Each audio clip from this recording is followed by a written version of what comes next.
پرانی سے پرانی خارش ختم، خارش کتنی پرانی سے پرانی کیوں نہ ہو، دیسی اجوائن کا تیل لے کر خارش سے متاثرہ جگہ پر 3 سے 4 دن تک لگائیے، انشاءاللہ خارش ختم ہو جائے گی۔ ادرک خوراک کو ہضم کرنے میں مددگار ہے، اس کے استعمال سے منہ اور سانس کی بدبو دور ہوتی ہے۔ مکھن کے ساتھ ادرک کھانے سے بلغم ختم ہو جاتی ہے، اس کے قہوہ پینے سے پالتو چربی ختم ہو جاتی ہے، اس کے استعمال سے جسم گرم رہتا ہے۔ اس کو پیس کر تیل میں جلا کر مالش کرے تو جوڑوں کا درد، پٹوں کا درد بھی دور ہو جاتا ہے۔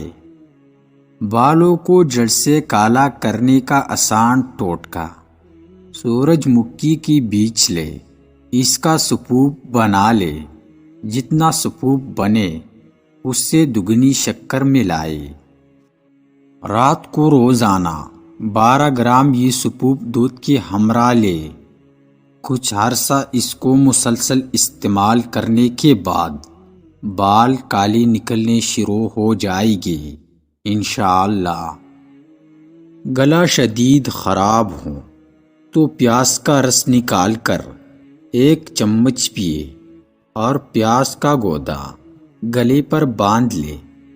تھوڑی سی بدبو آئے گی مگر آئندہ پورا سال انشاءاللہ گلا خراب نہیں ہوگا۔ سانس کی بیماری، ادرک کی چائے سینے کے جکڑنے اور شدید نزلے میں انتہائی مفید ہے، جبکہ ماحولیاتی الرجی سے سانس کی تکلیف میں بھی ادرک کی چائے جادوئی کام کرتی ہے۔ اگر کسی بچے یا بڑے کے کان میں درد ہو جس کے سبب آرام نہ مل رہا ہو تو اس کے لیے اول و آخر 3 مرتبہ درود شریف پڑھے اور 21 مرتبہ یا سمیع پڑھ کر دونوں کانوں میں پونک مار دے، انشاءاللہ کان کے درد سے آرام ہوگا۔ پٹو کی کمزوری، کالی مرچ پٹو کی کمزوری دور کرتی ہے۔ 5 ہفتوں تک دوپہر اور رات کی کھانے سے 1 گھنٹہ پہلے 21 کالی مرچوں کو 2 کپ پانی میں ابلائے۔ جب پانی 1 کپ رہ جائے تو چھان کر پھینکا لے۔